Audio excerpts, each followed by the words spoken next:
네, 오늘 이 금요일 저녁에 우리에게 주신 하나님 말씀 창세기 15장 7절부터 21절까지 말씀입니다. 꽤 긴 본문인데요, 저와 함께 천천히 읽어보겠습니다.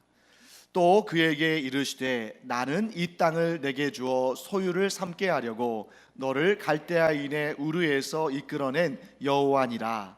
그가 이르되 주 여호와여, 내가 이 땅을 소유로 받을 것을 무엇으로 알리이까? 여호와께서 그에게 이르시되 나를 위하여 3년 된 암소와 3년 된 암염소와 3년 된 숫양과 산비둘기와 집비둘기 새끼를 가져올지니라.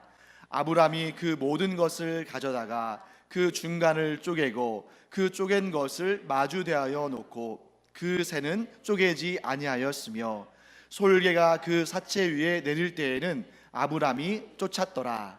해질 때에 아브람에게 깊은 잠이 임하고 큰 흑암과 두려움이 그에게 임하였더니 여호와께서 아브람에게 이르시되 너는 반드시 알라. 내 자손이 이방에서 객이 되어 그들을 섬기겠고 그들은 400년 동안 내 자손을 괴롭히리니 그들이 섬기는 나라를 내가 징벌할지며 그 후에 내 자손이 큰 재물을 이끌고 나오리라.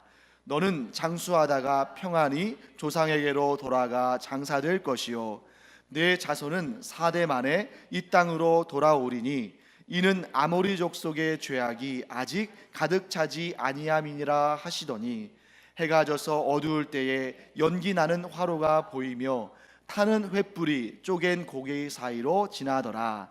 그날에 여호와께서 아브람과 더불어 언약을 세워 이르시되 내가 이 땅을 애굽 강에서부터 그 큰 강 유브라데까지 내 자손에게 주노니 곧 겐 족속과 그니스 족속과 감몬 족속과 헷 족속과 브리스 족속과 르바 족속과 아모리 족속과 가나안 족속과 기르가스 족속과 여부스 족속의 땅이니라 하셨더라. 아멘.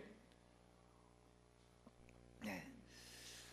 유명한 아브라함의 이야기를 우리가 지금 금요 기도회 시간 동안에 계속 우리가 살펴보고 있습니다. 7절에서 하나님께서는 아브라함에게 이렇게 말씀하십니다. 나는 이 땅을 내게 주어 소유를 삼게 하려고 너를 갈대아인의 우르에서 이끌어낸 여호와니라. 여러분, 하나님과 우상의 차이가 뭘까요? 하나님과 우상의 차이 많이 있겠습니다만 그 중에 하나는 하나님은 말씀하시는 하나님이시고 말씀하시는 신이시고 우상은 말하지 못하는 신입니다. 왜 우상은 말을 하지 못할까요? 그야말로 나무를 파서 만들거나 돌을 새겨서 만들거나 혹은 진흙을 빚어서 만든 그야말로 물질에 불과하기 때문에 말을 못하는 거죠. 그래서 온 세상에 인격적인 하나님은 오직 우리가 섬기는 삼위일체 하나님밖에는 안 계시는 줄 믿습니다. 하나님께서는 말씀을 하셔요. 오늘도 아브라함에게 지금 뭐라고 말씀하셨습니까? 내가 이 땅을 너에게 소유로 주기 위해서 너를 불러냈다 라고 말씀하시는 것입니다. 자, 이런 말씀을 우리가 나누다 보면 어떤 성도님들은 좀 이렇게 실족까지는 아니어도 좀 의기소침하는 경우들을 보게 돼요.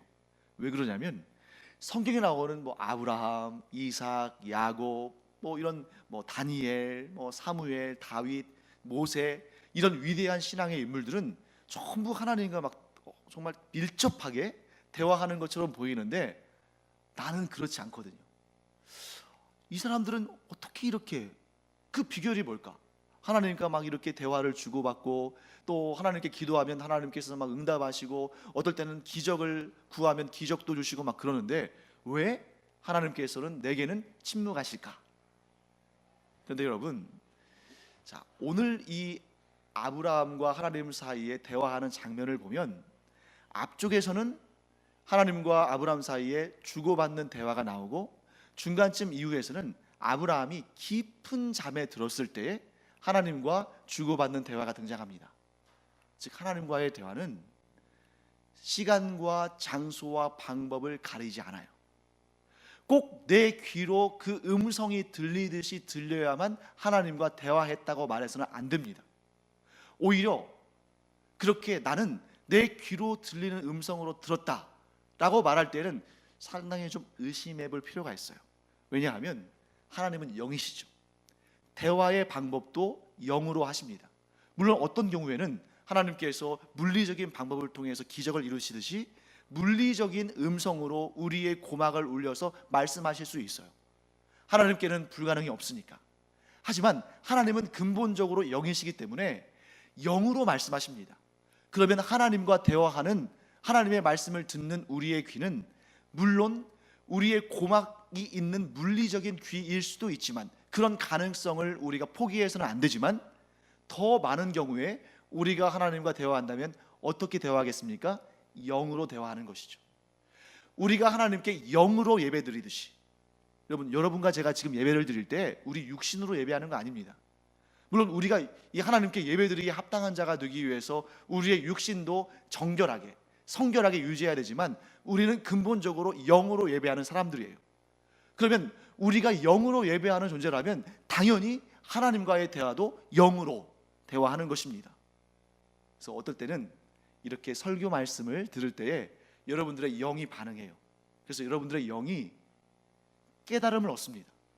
그 깨달음이 여러분들에게 주시는 하나님의 말씀일 가능성이 매우 높습니다. 100%는 아니겠죠.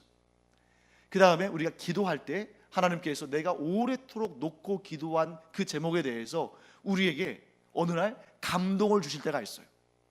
우리가 기도할 때 느끼는 그런 감동이 하나님의 음성이고 하나님의 말씀일 가능성이 매우 높습니다. 100%라고 말할 수는 없습니다. 그러면 여러분, 내가 얻은 이 감동, 내가 얻은 이 깨달음, 이것이 진정 하나님의 음성인지 하나님의 말씀인지 하나님과의 대화인지를 우리가 알 수 있는 방법은 무엇일까? 여러분, 이것을 알 수 있는 방법이 없다면 저마다 그냥 나는 하나님 말씀 들었어, 하나님의 계시가 임했어, 그러니 이렇게 해야 돼요 하고 막 서로 자기 주장을 펼치지 않겠습니까? 그러면 서로 이러겠죠. 아니야, 내가 하나님의 계시를 받았어, 아니야, 내 계시가 진짜 하나님의 계시야, 이러면서 서로 싸우겠죠. 고린도 교회에서도 그러한 안타까운 일들이 있었습니다. 그래서 하나님께서는 우리를 그런 무질서 가운데 두지 않으시고 우리에게 질서를 주시고 우리에게 원칙을 주셔요. 그래서 내가 말씀을 들으면서, 내가 성경을 읽으면서 깨달은 그 깨달음이 하나님의 말씀인지 아닌지, 내가 기도하면서 느낀 그 감동이 하나님의 말씀이 아닌지를 선명하게 판별할 수 있는 방법을 우리에게 주셨는데, 그것이 무엇입니까? 말씀을 하나님께서 우리에게 주셨는데 성령으로 영감되어서 그 누구도 부인할 수 없는 하나님의 진리의 말씀, 뭐예요? 성경이라는 것이죠. 그래서 여러분들이 이렇게 설교를 듣다가 깨달음을 얻었을 때, 기도를 하다가 감동을 느꼈을 때, 그 내용이 진정 하나님으로부터 왔는지를 아시려면 성경에서 찾아봐야 되는 거예요. 하나님은 질서의 하나님이시면서 동시에 일관된 뜻을 우리에게 비춰주시는 분이시기 때문에 성경의 증거를 받지 못하는 내용이라면 그것은 내 자신의 생각이거나 때로는 사탄이 주는 시험일 수도 있습니다. 그래서 여러분과 제가 하나님 말씀을 더 가까이 하고 하나님 말씀을 열심히 공부해야 되는 거예요. 왜? 하나님 말씀을 잘 알면 알수록, 하나님의 뜻에 더 민감하면 민감할수록 우리가 하나님의 음성을 더 세밀하고 정확하게 들을 수 있는 것입니다. 또 그렇지 않은 것들을 걸러낼 수 있는 것이죠. 그래서 여러분과 저는 참 복된 사람들입니다. 왜냐하면 이렇게 자주 하나님 말씀 듣고, 또 이렇게 우리가 하나님께 기도하면서 하나님과의 대화의 문을 열고, 또 하나님께서 우리에게 감동을 주시고 깨달음을 주시면 또 하나님께서 내게 응답하시는구나 하는 생각을 가질 수 있고, 그런데 거기서 멈추지 말고 하나님의 말씀에 비추어 봐서 그것이 진실로 오늘 하나님께서 아브라함에게 말씀하신 것처럼 하나님의 말씀인지 아닌지를 분별할 수 있는 그러한 여러분과 제가 되기를 간절히 축원합니다. 자, 그때 오늘 하나님께서 아브라함에게 뭐라고 말씀하시냐면, 내가 너에게 이 땅을 소유로 삼도록 하기 위해서 너를 불렀다고 말씀하십니다. 여러분, 그런데 우리가 지금 창세기를 1장부터 쭉 공부해 왔잖아요. 땅을 너에게 주겠다, 이 말씀은 전에도 듣지 않았습니까? 창세기 12장에도 나와요. 그런데 창세기 12장에 땅을 주신다고 약속하신 하나님께서 15장에 와서 또 여전히 땅을 주시겠다고 약속하셔요. 근데 여기서 끝나지 않습니다. 그 다음에 또 17장에 가서 또 18장에 가서 계속 땅을 주시고 아들을 주시고 그런 약속을 하셔요. 그러면 우리 생각에, 아니 주신다고 했으면 바로 주시지, 왜 이렇게 바로바로 안 주시고 이렇게 계속 주신다고 약속만 하실까? 여러분, 우리도 기도할 때 그런 느낌 같지 않습니까? 내가 간절히 기도해요. 그러면 기도할 때 하나님께서 내 기도를 들으시고 분명히 응답하실 거야. 이 기도의 자리에서는 그런 좀 이렇게 담대한 마음, 또 어떨 때는 뭐 확신, 이런 생각을 가지고 이제 교회 밖을 나섭니다. 그러면 또 내 손에 잡히지 않는 하나님의 응답이 내 손에 쥐어지지 않으면 언제까지 이 응답이 이루어지지 않을까? 왜 이렇게 응답이 더디 올까? 이런 생각으로 우리가 흔들릴 수 있습니다. 그런데 여러분, 우리 지난 시간에 공부했었죠. 이 기다림의 시간이 헛된 시간이 아니다. 오히려 이 기다림의 시간 동안에 그 내가 구한 것을 얻는 것도 소중하지만 그것과 비교할 수 없이 더 소중한 것, 뭐예요? 하나님과의 친밀한 관계가 우리 안에 있었다는 것을 우리는 알게 된다는 거예요. 여러분, 한번 기억해 보세요. 우리가 정말 힘든 일을 당해서 간절히 기도할 때 즉각적으로 응답되면 좋겠는데 즉각적으로 응답받지 못했을 때 많죠.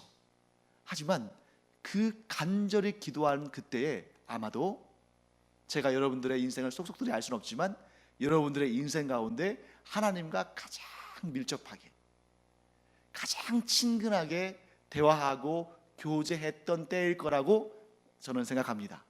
왜 제가 이렇게 생각할까요? 저도 그랬으니까. 사랑하는 성도 여러분, 기다림의 시간은 결코 버려지는 시간이 아니다. 특히 하나님께서 우리에게 기다리게 하실 때에는 우리가 하나님의 큰 복을 받기에 합당한 믿음의 그릇이 되도록 우리를 준비시켜가는 과정이다. 75세 때 그 아들을 주신다는 약속을 하셨을 때 그 즉시 아들을 주신 것보다 100세의 아들을 주셨을 때의 그 복이 비교할 수 없을 만큼 크다는 것을 아브라함은 몰랐지만 하나님은 아셨기 때문에 그와 같이 역사하신 것입니다. 자, 사랑하는 성도 여러분, 분명히 창세기 12장에서 땅을 받을 것이라고 약속을 받았던 아브람과 오늘 이 창세기 15장에서 또 땅을 받을 것이라고 약속을 받은 아브람은 똑같은 사람이지만 믿음의 눈으로 보면 다른 사람입니다. 똑같은 사람이 아니에요. 그 사이에 놀라운 변화들이 있었다는 거죠.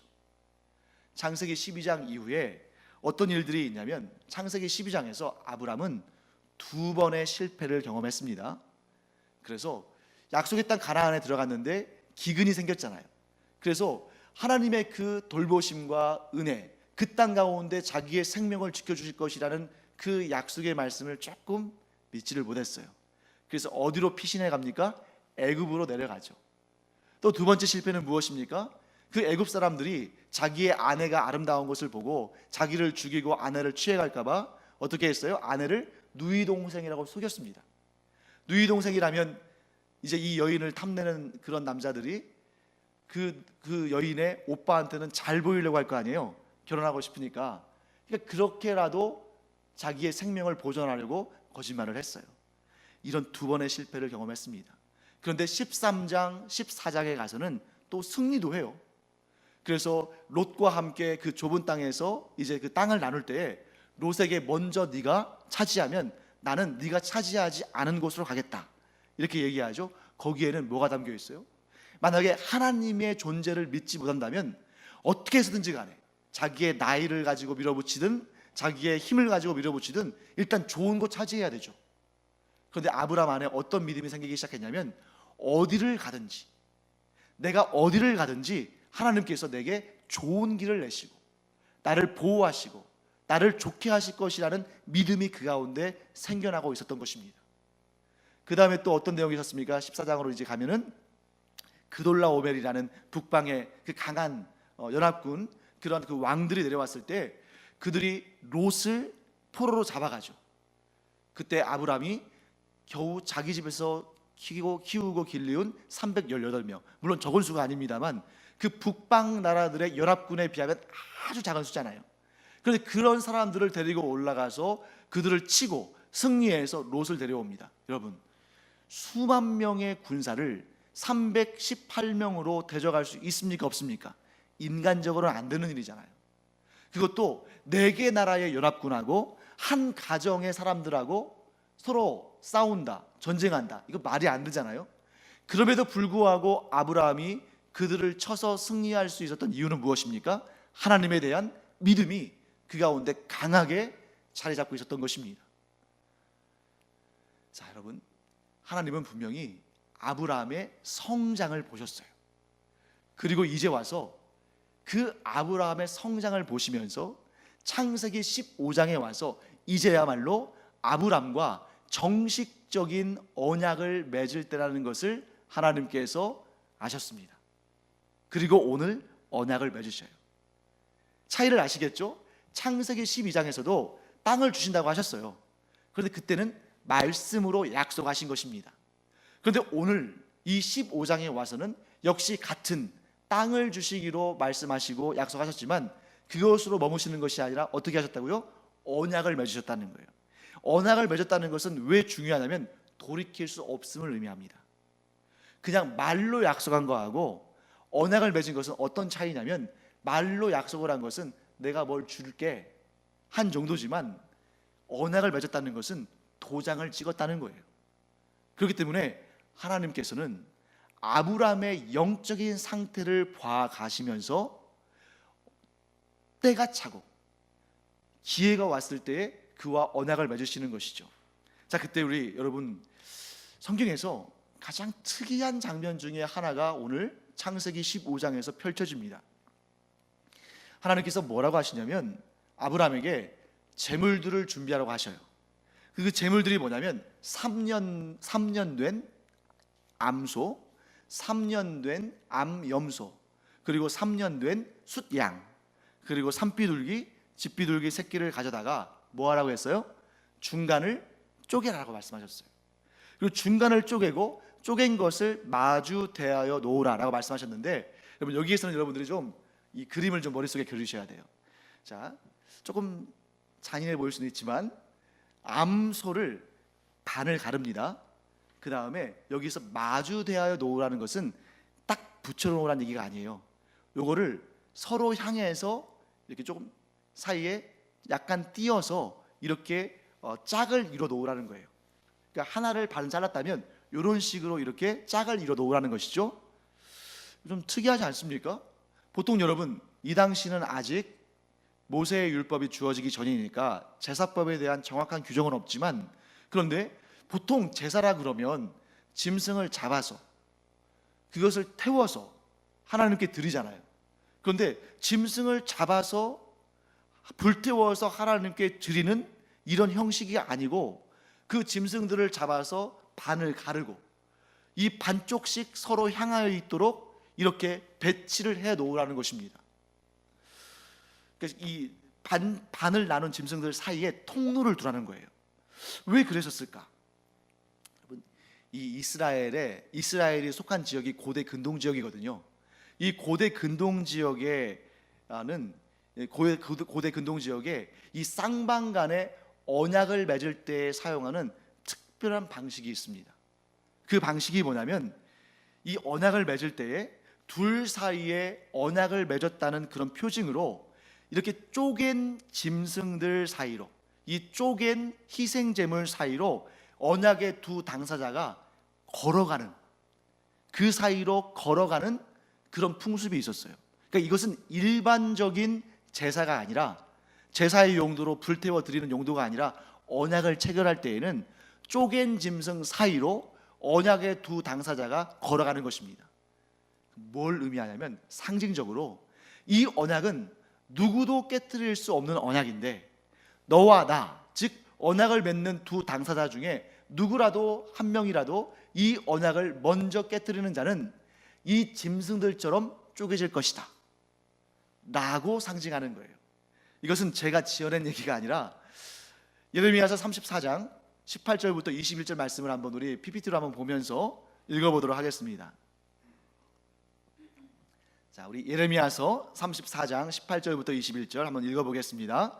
송아지를 둘로 쪼개고 그 두 조각 사이로 지나매 내 앞에 언약을 맺었으나 그 말을 실행하지 아니하여 내 계약을 어긴 그들을 곧 송아지 두 조각 사이로 지난 유다 고관들과 예루살렘 고관들과 내시들과 제사장들과 이 땅 모든 백성을 내가 그들의 원수의 손과 그들의 생명을 찾는 자의 손에 넘기리니 그들의 시체가 공중의 새와 땅의 짐승의 먹이가 될 것이며 또 내가 유다의 시드기야 왕과 그의 고관들을 그의 원수의 손과 그의 생명을 찾는 자의 손과 너희에게서 떠나간 바벨론 왕의 군대의 손에 넘기리라. 아멘. 자, 굉장히 선명한 내용으로 등장하죠. 그러니까 지금 이 말씀의 뜻은 뭐냐면 이스라엘 백성들과, 여기 정확히 말하면 남유다 왕국이죠. 남유다 왕국의 이 사람들과 하나님 사이에는 언약이 있는 거예요. 하나님은 왕이시고 이들은 하나님의 백성입니다. 그래서 언약을 맺는데 송아지를 둘로 쪼개고 그 사이를 걸어갔다는 거예요. 실제로 그렇게 했을까요? 안 했을까요? 실제로 그런 일을 했을지 안 했을지는 몰라요. 그런데 안 했을 가능성이 커요. 이 말씀은 뭐냐면 너희는 나와 언약 관계에 있는 언약 백성이다라는 그런 상징적인 언어입니다. 어쨌든 그 상징적인 언어라 할지라도 이러한 언약의 방식은 유효한 것이죠. 쪼갠 고기 사이로 지나가면서 너와 나는 누구도 이 언약을 깨뜨려서는 안 된다. 그런데 누구든지 이 언약을 깨뜨리면 철저한 보복이 있다. 그 보복은 뭐예요? 망하는 것이다 하는 겁니다. 자, 여기에서 남유다의 사람들이 하나님과 맺은 언약을 깨뜨리고 어떻게 했습니까? 우상을 섬기고 또 애굽을 섬겼어요. 그러니까 하나님께서 그들을, 하나님을 버린 그들을 누구에게 넘기신 것입니까? 바벨론에게 넘겨버리신 거예요. 그래서 이들은 바벨론의 포로로 잡혀가고 죽기도 하고 이렇게 된 것이죠. 자, 그렇다면 오늘 본문의 말씀에서 등장하는 이 특별한 모습, 쪼갠 고기 사이로 지나가는 이러한 모습은 하나님과 언약을 맺는 것이며, 나중에 뒷부분을 보면 이 사이로 불타는 화로도 등장하고 횃불도 등장하면서 이 사이를 이렇게 불태우듯이 지나가잖아요. 이것은 뭐냐면 하나님께서 그 언약을 완성하셨다라는 것을 의미하는 것입니다. 그래서 바로 이 창세기 15장의 중요한 이유는 비로소 이 창세기 15장에서 하나님께서 아브라함과 언약을 맺으신 거예요. 그리고 아브라함의 후손들을 택함 받은 백성으로 세우신 것입니다. 또한 거기서 그치는 것이 아니라 여러분과 저도 이 언약의 당사자들인 거예요. 우리는 아브라함과 하나님 사이에 맺은 이 쪼갠 고기 사이로 지나가는 이 언약과는 전혀 관계없는 사람이라고 생각할지 모르지만, 하나님께서 아브라함을 택하실 때에 그에게 의로 여기신 것은 그의 육신이 아니라 무엇이었습니까? 믿음이었죠. 아브라함의 혈통 때문에 하나님께서 아브라함을 의로 여기시고 그를 택하신 것이 아니고, 아브라함의 무엇을 보시고? 믿음을 보시고 아브라함과 언약을 맺으신 것이기 때문에 아브라함과 같은 믿음을 가진 자들은 누구나 아브라함의 후손이고, 그들은 누구나 아브라함 안에서 이 창세기 15장에서 하나님과 언약을 맺은 것입니다. 그렇다면 여러분과 제가 가지고 있는 하나님에 대한 믿음은 아브라함과 같은 것입니까? 다른 것입니까? 같은 것이죠. 그러므로 여러분, 이 창세기 15장, 지금까지는 여러분들이 그런 생각하지 않고 보고 지나가실 수도 있어요. 그렇지만 앞으로는 여러분 이 창세기 15장을 꼭 기억하세요. 뭐냐면 내가 아브라함 안에서, 정확히 말하면 나의 믿음이 아브라함의 믿음 안에서 하나님과 언약을 맺은 내용이 어디에 나온다고요? 창세기 15장에 나온다 하는 것을 우리는 기억해야 됩니다. 그래서 이 창세기 15장에 나오는 이런 짐승들, 이런 재물들은 그저 개인의 용도로 하나님께 제사를 드리는 그러한 제물들이 아니고 하나님과 언약을 맺은 것이고 그 언약 가운데 우리도 있었다 하는 것을 꼭 기억하시기 바랍니다. 자, 그런데 여러분 여기 보시면 이 제물을 쭉 늘어놓은 다음에 이제 이 제물들에서 고기 냄새가 나겠죠. 또 피 냄새가 나겠죠. 그러니까 지금 뭐가 날아듭니까? 솔개라는 이 썩은 짐승, 죽은 짐승, 짐승의 사체를 먹는 새가 날아들기 시작합니다. 그러니까 여러분 한번 생각해 보세요. 그 허허 벌판에서 얼마나 많은 솔개들이 날아들겠습니까? 그러니까 그것을 막 쫓아내는데 여러분 그게 쉬운 일 아니잖아요. 그러니까 너무 피곤했어요. 이제 해가 좀 지고 해질녘에 아브라함이 아무리 기력이 좋아도 할아버지인데 그렇잖아요. 할아버지잖아요. 그러니까 이 솔개를 이렇게 쫓다 보니까 너무 피곤했어요. 깜빡 잠이 들었습니다. 잠이 들었을 때에 갑자기 큰 흑암과 두려움이 그에게 임했어요. 그러면 그 흑암과 그 두려움을 경험한 것은 누굽니까? 아브라함이죠? 아브라함의 무엇입니까? 아브라함의 의식일까요? 아브라함 지금 잠들어 있잖아요. 그럼 꿈입니까? 꿈이라고 말하기엔 너무 생생하죠. 아브라함이 지금 영으로 하나님을 만나고 있는 것입니다. 그때 하나님께서 아주 특이한 말씀을 하셔요. 그 내용을 요약하면 이렇습니다. 첫째, 너의 자손이 이방에서 객이 되어 그들을 섬길 것이다. 둘째, 그 이방 사람들이 너의 자손들을 400년 동안이나 괴롭힐 것이다. 셋째, 내가 그 나라를 징벌할 것이며 그 후에 너의 자손들이 큰 재물을 이끌고 나올 것이다. 넷째, 내 자손은 4대 만에, 여러분 여기에서 4대는 400년을 의미하는 거예요. 400년 만에 이 땅 가나안 땅으로 돌아올 것이다. 여러분 이 장면은, 이 내용은 너무도 믿을 수 없는 내용이기 때문에 수많은 성경 연구가들이 특별히 하나님 말씀 그대로 보지 않고 자의적으로 해석하고 성경의 역사성을 부인하려고 하는 그러한 악한 의도를 가진 사람들이 이 본문을 가지고 성경을 공격했습니다. 어떻게 공격했을까요? 이것은 아브라함 당대의 역사가 아니라 나중에 출애굽을 경험한 다음에 그 내용을 갖다 붙인 것이다. 왜냐하면 여러분 이 네 가지의 내용을 보세요. 너의 자손이 이방의 객이 되어 그들을 섬길 것이다. 여기까지는 조금 모호하죠. 그 이방의 객이 어디를 의미하는지. 근데 그 다음 보시죠. 그 이방 사람들이 내 자손을 400년 동안이나 괴롭힐 것이다. 여러분 우리는 분명히 알잖아요. 이스라엘 백성들이 400년 동안이나 종로로 탄 나라는 어디밖에 없어요? 어디예요? 애굽이죠. 이집트입니다. 이집트 외에 이스라엘 백성들을 400년을 꽉 채워서 괴롭힌 데는 없어요. 바벨론이 그렇게 강한 나라였지만 겨우 70년 동안 이스라엘을 지배했을 뿐입니다. 자, 그 다음에 내가 그 나라를 징벌할 것이며 하나님께서 10가지의 재앙을 통해서 애굽을 징벌하셨죠. 그 다음에 그 후에 내 자손이 큰 재물을 이끌고 나올 것이다. 실제로 이 애굽 사람들이 빨리 나가라고, 이스라엘 사람들 빨리 나가라고 그러면서 은금 패물과 어떨 때는 막 종도 주고 막 이랬잖아요. 그러니까 지금 이 내용은 누구도 부인할 수 없이 출애굽의 내용입니다. 그리고 네 번째, 내 자손은 4대 만에 이 땅으로 돌아올 것이다. 그러니까 이것은 누가 봐도 성경에 대한 지식이 조금만 있어도, 아니 창세기와 출애굽기만 읽었어도 이 내용은 출애굽의 그 역사임을 누구나 분명히 알고 있어요.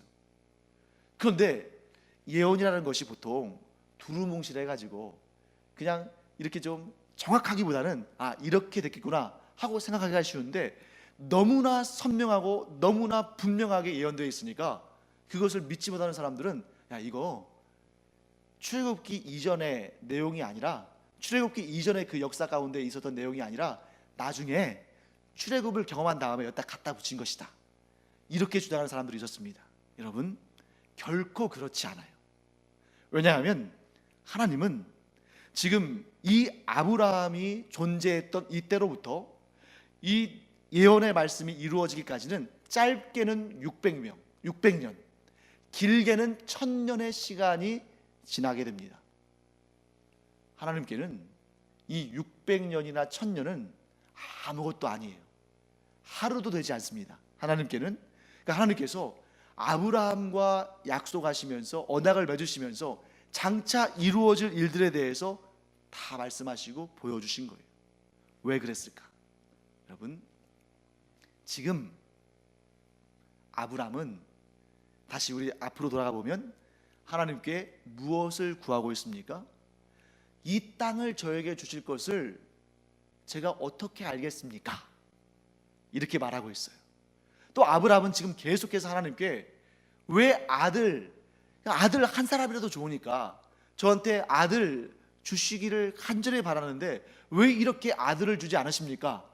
하고 지금 애타하고 있어요.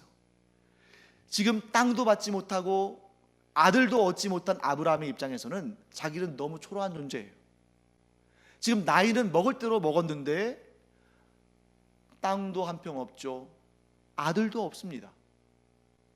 그러니 하나님의 약속의 말씀을 믿고 가나안 땅에 들어오긴 했는데 아무것도 되어진 것은 없어요. 그런데 여러분, 그렇게 자기 코가 쏙 빠져 있는 아브라함에게 하나님께서 지금 뭐라고 말씀하시는 겁니까?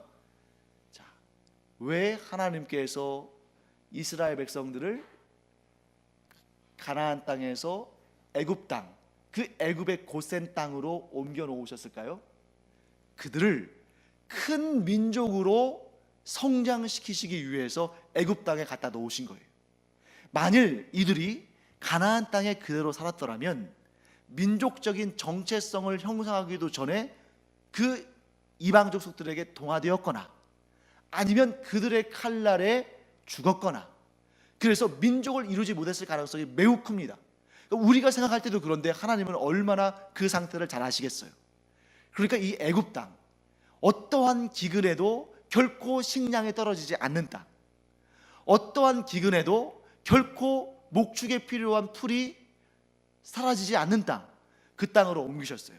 더군다나 그 고센 땅은 어떤 땅이냐면 애굽 사람들이 그 땅을 그렇게 달가워하지 않는 땅이에요. 왜? 애굽 사람들은 농사를 최고로 여겼고 목축을 천대했거든요. 그러니까 이 인큐베이터 같은 곳에,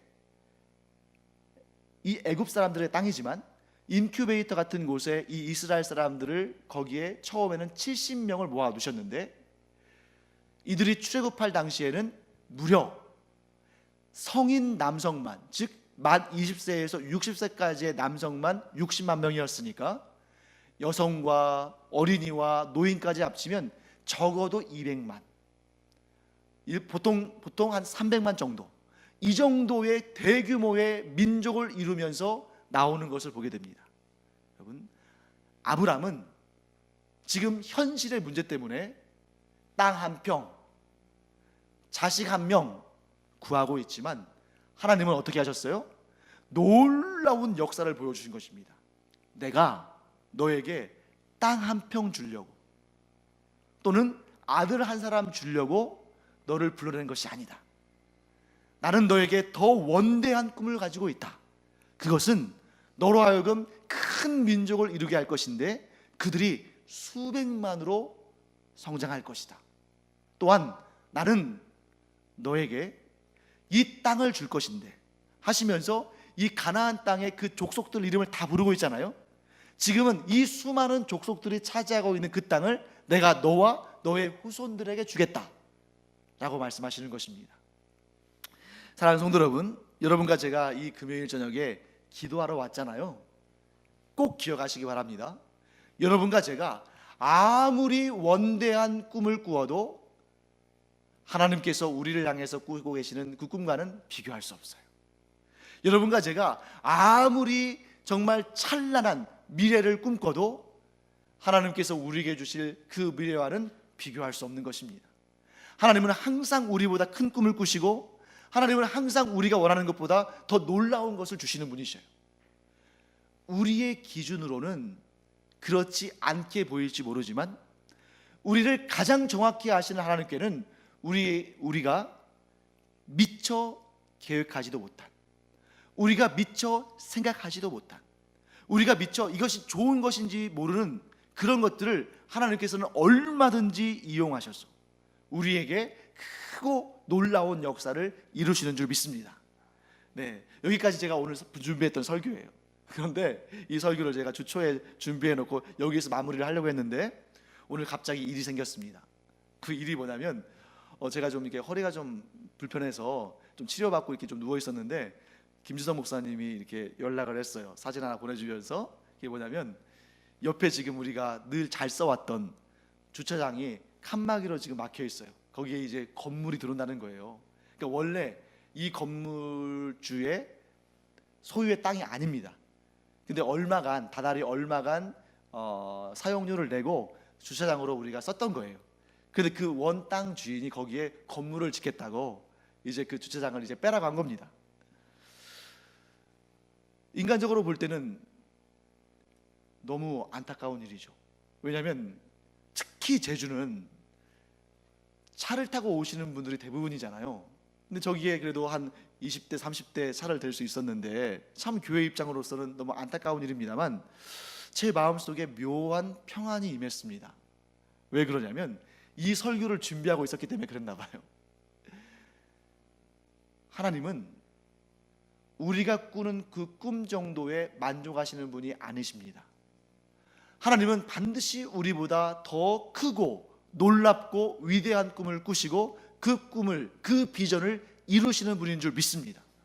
우리는 현실을 보지만 하나님은 현실을 넘어서시는, 그 현실은 하나님 앞에 아무것도 아닌 하나님의 손 안에 담겨있는 작은 구슬 같은 그런 것인 줄 믿습니다. 그래서 지금 당장은 우리가 주차장을 잃어버린 것처럼 보이지만 하나님은 더 놀랍고 더 위대한 일을 계획하고 계신 줄 믿습니다. 그곳에 무엇이 들어설 줄 몰라요. 하지만 하나님께서는 그것이 무엇이든 간에 하나님께서 세우신 이 교회, 신대주 가염교회를 가장 좋게 하시고 가장 복되게 하실 줄 믿습니다.